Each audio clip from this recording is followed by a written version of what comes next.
Moin, I'm Catherine, and today I'm in bed with my best books of the year of 2020. All in all, I have listened to 176 books in 2020. So, I was out of work for a lot of the time because of, this thing that's going on. And there were a few that I didn't finish. So, but still, it's a lot. It's a lot. I don't think it's going to be that much this year. I'm going to present to you now the 10 best. I had a long list of 24 and I narrowed it down to 10, but I think I'm going to do another video with the long list because there are a few books in there that even have only 3 stars. Now you're only getting 4 and 5 stars, but I still think that they're important in one or the other way. I'm going to start in reverse order that I've read them. So I'm going to start with the last one of those who made it into this best of 2020.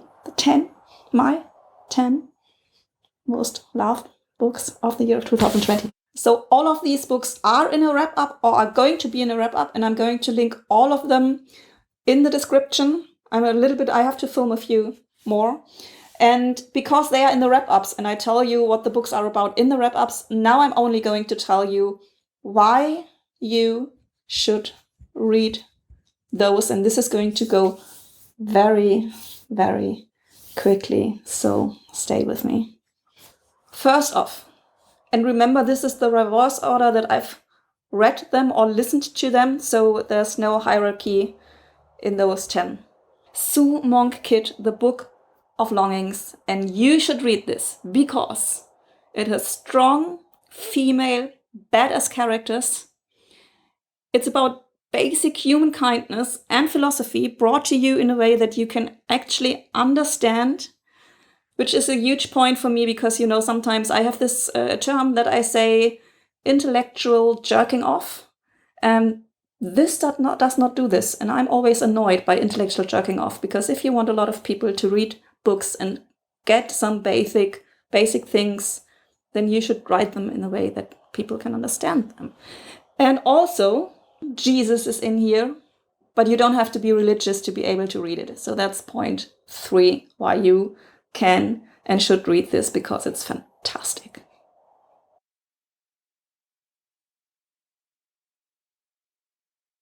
Leah Johnson, You Should See Me in a Crown. This is funny, empowering, cute, diverse, and just everything you want from a YA novel. I love this so much. Go read You Should See Me in a Crown.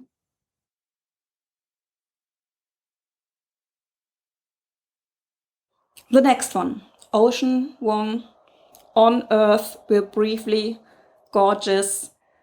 And I mean the title. the title is a reason to read this book. Also, it touches so many topics: race, immigration, abuse, trauma. So a lot of trigger warnings in here. You should know what you're getting into.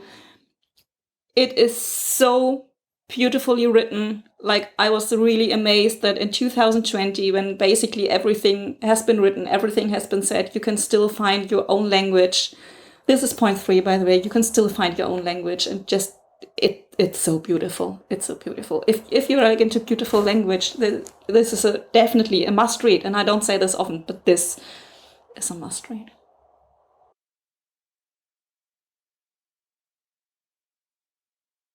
Next one, Napolitano, Dear Edward. And I've said this before, I love books that are critical about the role of the media. So this is in here. Also about trauma. I think there are a lot of trauma books in here. I'm sorry. And friendship. I love a good book about a good friendship. And this is a good book about a good friendship. And it's beautiful. And yes, Dear Edward and Napolitano.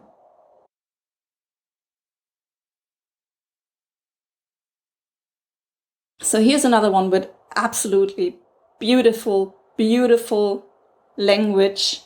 Point number 1. Point number 2, and you're getting more of this powerful female character.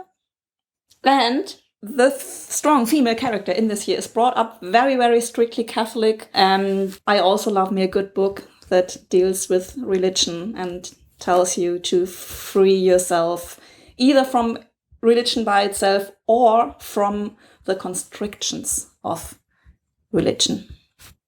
And this is about that. So The Poet X. It's beautiful. It's beautiful.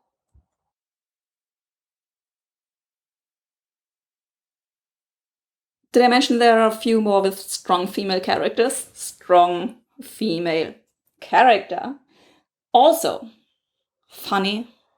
Also clever. And I still think, it's about what if Hillary didn't marry Bill Clinton and ran for president, then what would happen? And I still think she comes off way too good. I still have to say this because that's my big problem with this novel, but it doesn't matter because it's hypothetical. So if you are going into this and think, I'm not buying it, it doesn't matter because it's hypothetical and it's brilliant.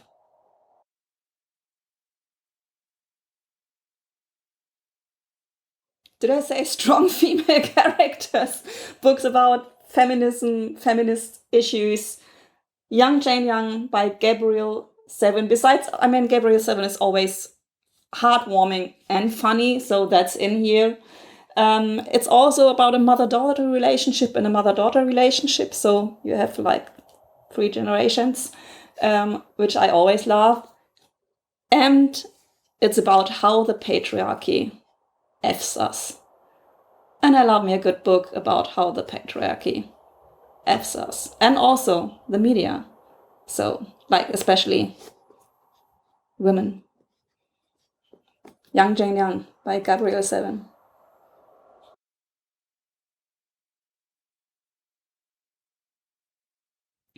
Queenie by Candice, Carty-Williams. And I want to say a few more words here because I've heard from a lot of people that they started hating it about in the middle and then stopped reading it. And I felt exactly the same. And it's still in the 10 best books, my 10 best book of 2020.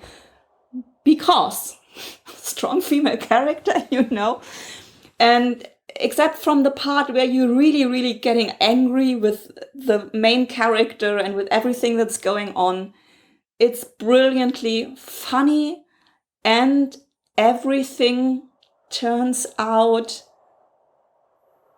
from my perspective, the way it should in the end. So if you're feeling like, what is this? What's she doing? And she's really annoying. Yes, she's really annoying in the middle. But hold on. And then it's brilliant. Also, about the media, about race, everything you want in 2020 from a book that makes you think, but also entertains you brilliantly.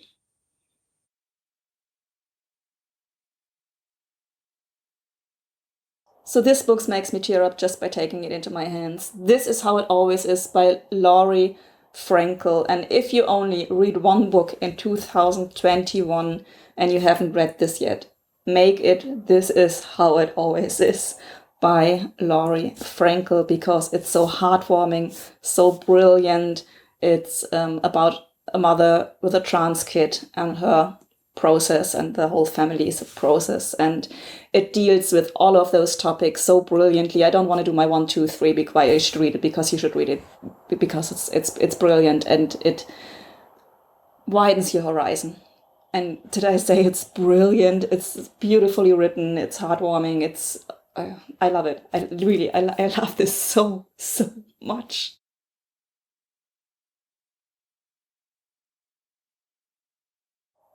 We're already here. On the Come Up by Angie Thomas. If you've read or listened to The Hate You Give and you love this, you're going to love this even more. If you did not, do it. But even more urgently, actually, do read or listen to On the Come Up, because it's also just brilliant, funny, empathetic, about racism, about a young girl who discovers herself and her poetry. And yeah, it's very like on the same on I'm getting emotional on this too. And I've listened to it at the beginning of the year, and it's still so present with me how much I liked it. And that's because, and you mean 176 books, and this is still with me from the beginning of the year. It's brilliant. You should read this.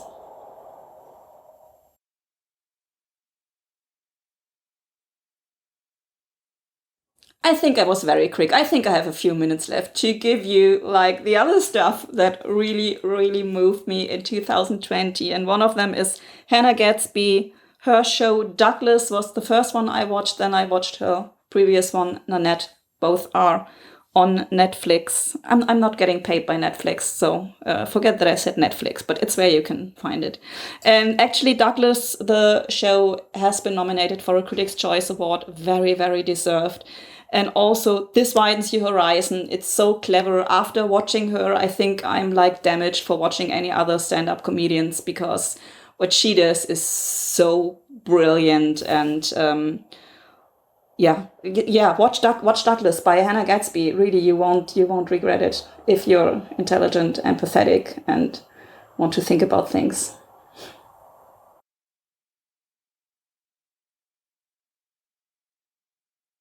On the same note, also on Netflix, Disclosure documentary about transgender people, how they have been mischaracterized in Hollywood, and what should happen, what's happening actually, hopefully, right now to make things a little bit better in the media and in television. It's super interesting. I mean, these are really the things that moved me throughout the whole year 2020. So I wanna share this with you. Please do go watch Disclosure. Even if you've never thought about transgender people, you should, because bad things are happening in this world, and discrimination of transgender people is one of them.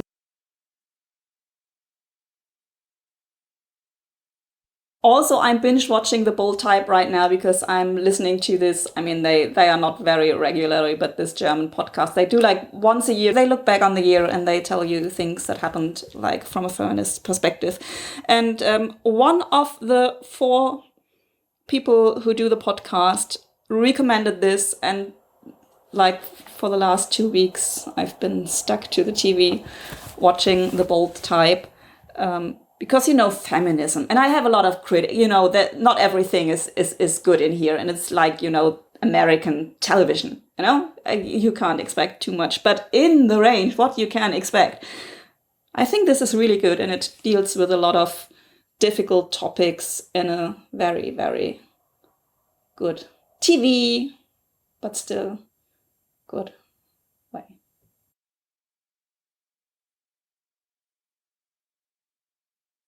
If there's anything that you missed that moved you in 2020 that you think I should catch up on, please leave a comment. I'm always interested what other people think is like their best thing of the year that really moved them and stuck with them throughout the whole year.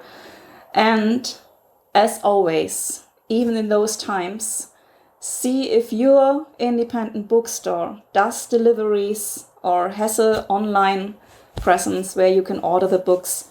Please do not order books even now. Maybe you live somewhere where the shops are closed, like here right now. But like for me in Hamburg, there's this small independent bookstore, and you can order the books and then you can go there to the door and they will hand them to you. And I'm sure that wherever you live, there's something like this, or you can order them from an independent. Don't do the other thing. I'm not going to say the name. Don't just please don't do it. Support your local independent bookstore. Do more yoga. I can only recommend this. Doing my yoga education right now. I'm doing daily yoga, and even if it's only 20 minutes, and it really, really helps in these times. And on that note, stay sane, stay safe, stay healthy, and read. Moin, I'm Catherine, and today I'm in bed with Laura said. Hi! So we are here to talk about a book I love very, very much. It's called Tell the Wolves I'm Home by Carol Rivka Brun.